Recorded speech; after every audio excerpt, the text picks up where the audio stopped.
돈이 러시아의 학살 기계를 움직이게 하고 그것이 바로 푸틴과 그의 크렘린 측근들이 우크라이나 전쟁을 이렇게 오래 끌 수 있었던 유일한 이유입니다. 하지만 이제 상황이 변하고 있습니다. 단순히 돈이 바닥나고 있는 것만이 아닙니다. 우크라이나는 전쟁이 초래한 피해를 러시아의 돈으로 보상받을 수 있는 방법을 찾아냈습니다. 이 돈은 푸틴이 절대 되찾을 수 없습니다. 푸틴의 얼굴을 강타한 두 가지 문제가 있습니다. 하나는 러시아 동결 자산, 다른 하나는 러시아를 망칠 수 있는 작은 거품과 관련된 것입니다. 만약 그 거품이 터진다면 그 부분은 영상 후반부에서 다루겠습니다. 먼저 러시아의 동결 자산에 대해 생각해봐야 합니다. 특히 러시아가 그 자산들에 대한 통제권을 어떻게 잃고 있는지에 관한 것입니다. 간단히 이야기해드리겠습니다. 러시아에 동결된 수십억 달러가 이제 우크라이나를 지원하는 데 사용되고 있으며 우크라이나는 그 돈을 사용하더라도 한 푼도 갚을 필요가 없습니다.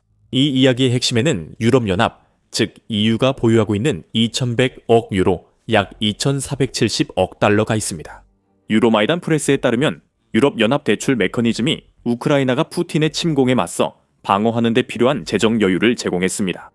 그 대출 메커니즘은 유럽연합은행에 동결된 수천억 달러 규모의 러시아 자산을 활용합니다. 그리고 우크라이나가 그 대출을 상환할 필요가 없도록 설계되어 있습니다.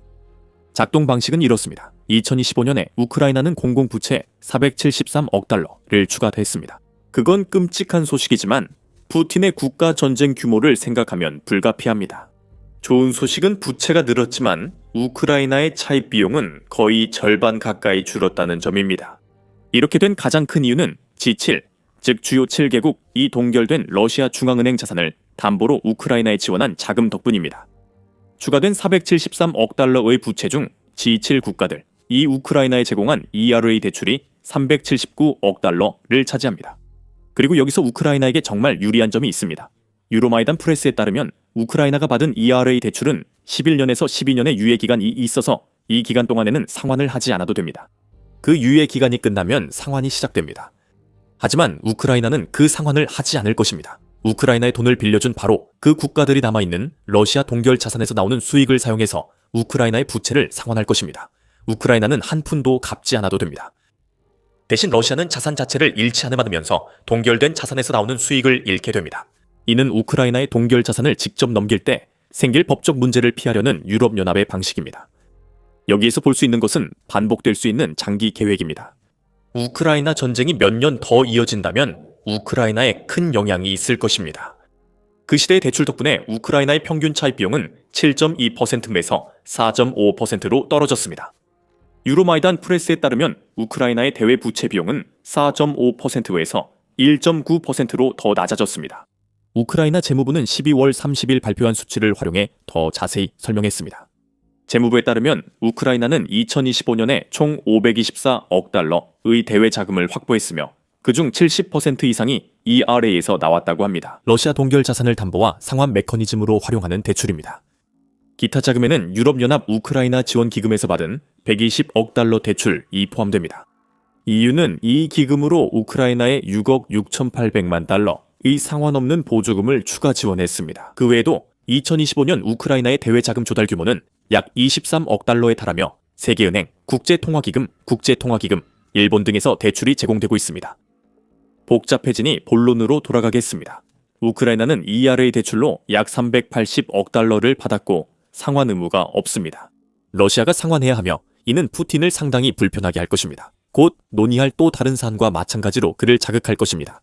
이 모든 것이 의미하는 바는 이제 유럽연합이 우크라이나 전체 부채의 약 40%를 보유하게 되었다는 것입니다. 다시 말하지만 이것은 우크라이나에게 좋은 소식입니다. 유럽연합 회원국 중 슬로바키아, 헝가리, 불가리아는 러시아에 더 동정적입니다. 이 연합을 구성하는 대부분의 국가들은 우크라이나 편에 섰고 우크라이나의 국방을 위해 매우 관대하게 자금을 지원해 왔습니다. 최근 2월 3일 유럽연합은 1억 5,300만 유로, 약 1억 8천만 달러, 인도적 지원을 발표했고 이 지원금은 우크라이나와 몰도베에 제공될 예정입니다. 몰도바도 푸틴의 팽창주의로 위험에 처한 국가입니다. 여기서 우리가 말하고자 하는 요점은 현재 우크라이나 부채의 40%가 그 부채가 어디에서 비롯됐는지 정확히 이해하고 그 존재 이유에 공감하는 기관에 의해 보유되고 있다는 것입니다. 동결된 러시아 자산의 수익으로 상환될 ERA 대출을 제외하더라도 우크라이나가 유럽연합에 지고 있는 나머지 부채 역시 우호적인 조건으로 상환될 가능성이 높습니다. 그것이 우크라이나와 유럽연합을 더 가깝게 할 것입니다. 이것은 이상한 상황입니다.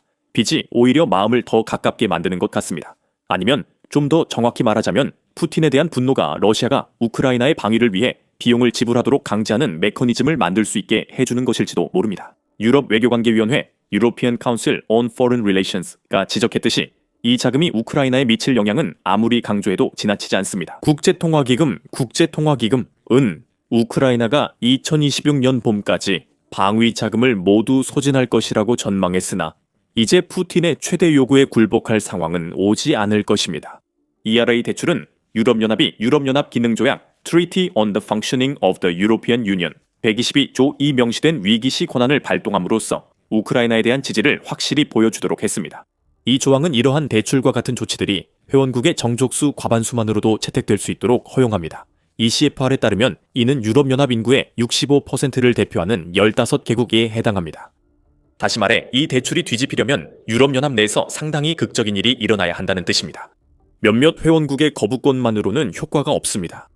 흥미롭게도 유럽연합은 앞으로 우크라이나를 도울 수 있는 다른 메커니즘들도 만들고 있습니다. 1월 30일에는 5,140억 달러 규모의 유럽 위기 기금이 제안되었고 이 기금을 통해 EU가 각국에 자금을 대출해 줄 수 있다는 소식이 전해졌습니다. 방위 목적으로 아마도 이 대출들은 ERA 대출과는 다르게 운영될 것이며 즉 상환해야 한다는 뜻입니다.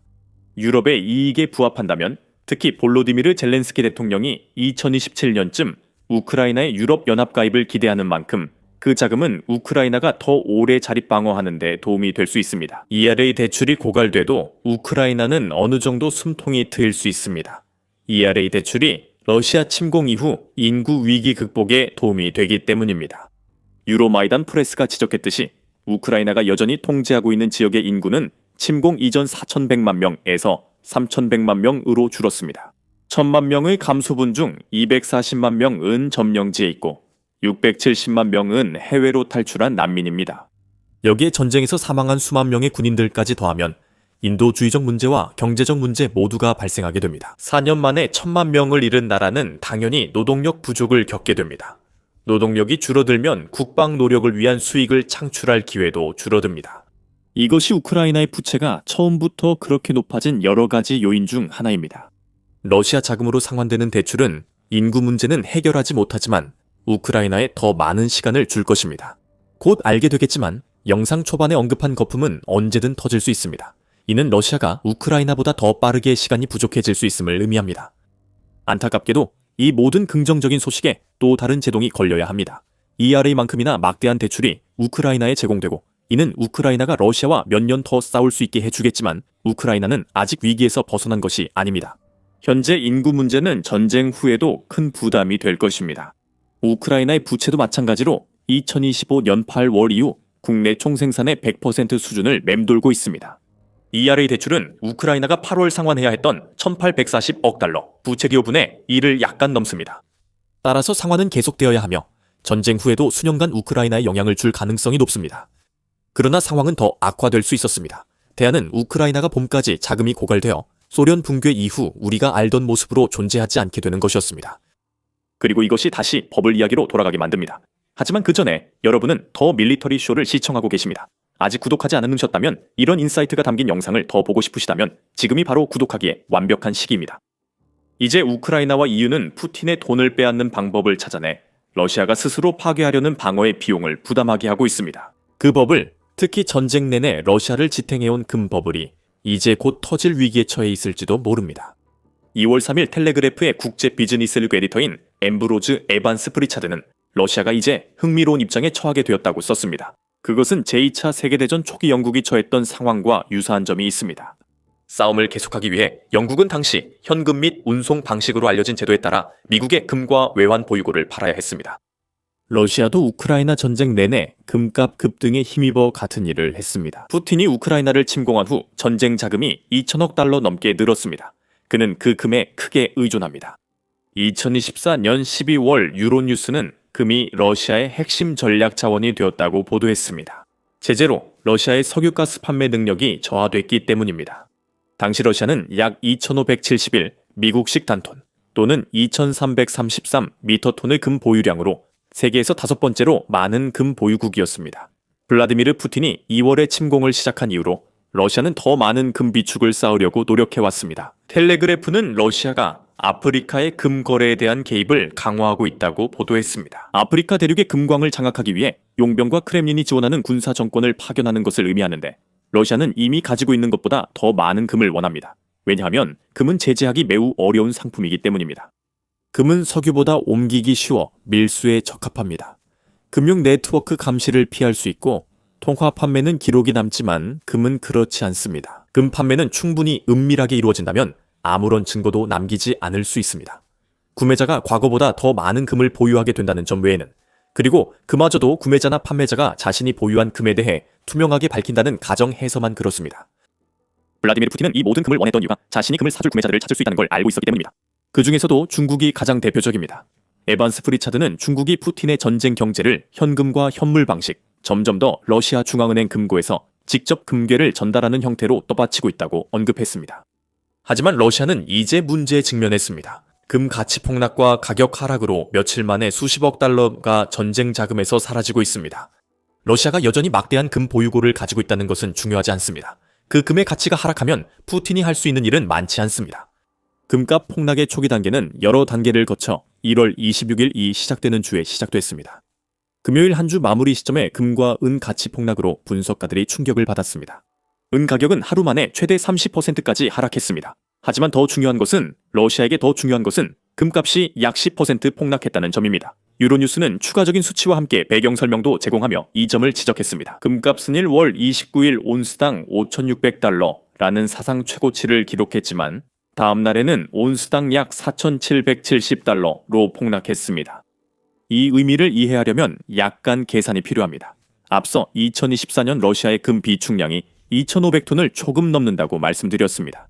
수치가 그대로라면 푸틴이 전쟁 자금 마련을 위해 러시아 금을 매각했을 가능성이 높아 실제로는 다를 수 있지만, 러시아가 하루 만에 얼마나 돈을 잃었는지 대략 알 수 있습니다.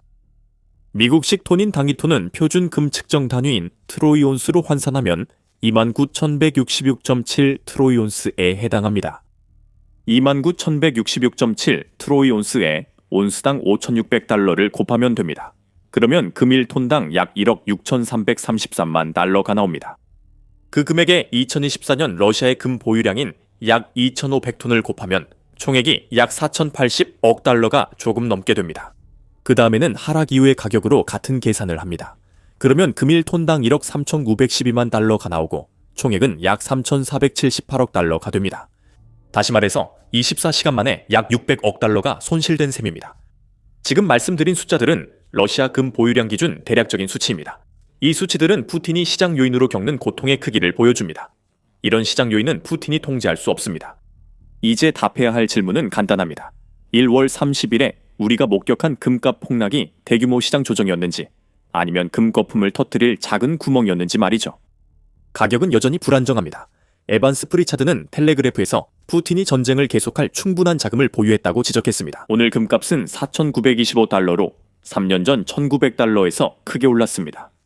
그는 금값이 구조적으로 더 낮아지는지 아직 확실하지 않다고 말합니다.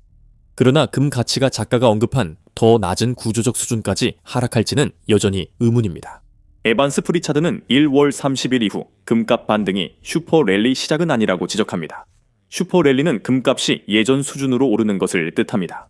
그는 서방에서 인플레이션이 하락 중이며 AI의 부상이 생산성을 높여 디플레이션 효과도 있다고 말합니다. 금값이 조만간 다시 하락해 미니 폭락 때보다 더 낮아질 수도 있습니다. 일부는 이것이 일시적 현상이라고 생각한다고 포브스가 보도했습니다. 존 피에폰 모건은 금의 연말 전망을 온스당 6,300달러로 상향 조정했으며, 금의 장기 랠리는 지금까지도 앞으로도 직선적이지 않을 것이라고 밝혔습니다. 우리는 당분간 다시 소화하고 재설정하며 반복합니다. 도이치뱅크도 온스당 6,000달러의 높은 전망을 내놨고, 푸틴은 그 전망이 맞길 바랄 것입니다. 만약 그렇지 않다면 금 거품이 꺼질 경우 러시아의 금은 훨씬 덜 가치 있게 될 것입니다.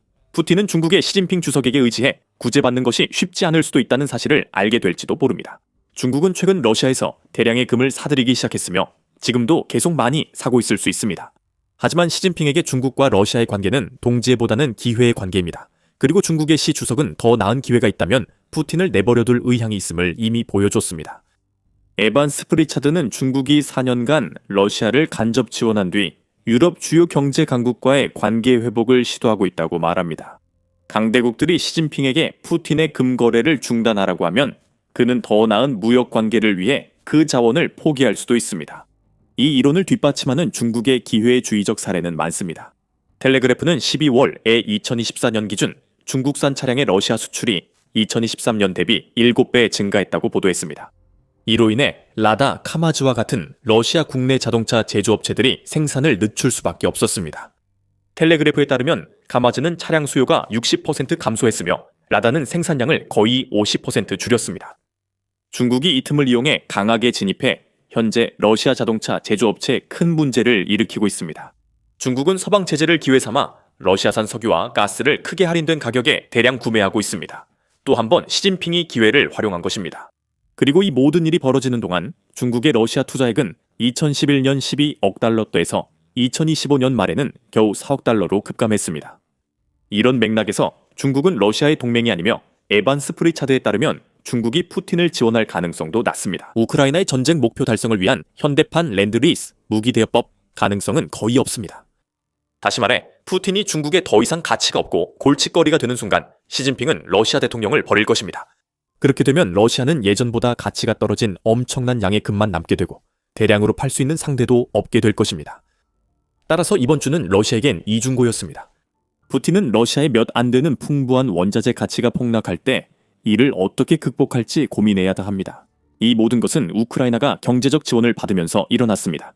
이 지원은 러시아가 푸틴의 적을 방어하는 데 비용을 부담하게 하고 우크라이나가 러시아의 군사력과 경제력을 약화시킬 수 있게 할 수 있습니다. 푸틴이 자신의 소위 특별 군사작전을 중단할 수밖에 없을 정도로 말이죠. 러시아 대통령은 최근 미국 제재로 고통받고 있으며 이로 인해 석유 산업이 점차 붕괴되고 있습니다. 자산이 매각되고 있고 석유 회사들은 모자를 손에 들고 크렘린궁을 찾아가고 있으며 석유로 인한 세수도 빠르게 줄어들고 있습니다. 자세한 내용은 영상에서 확인하시고 러시아 재정 문제 소식은 The Military Show 구독해주세요. 시청해주셔서 감사합니다.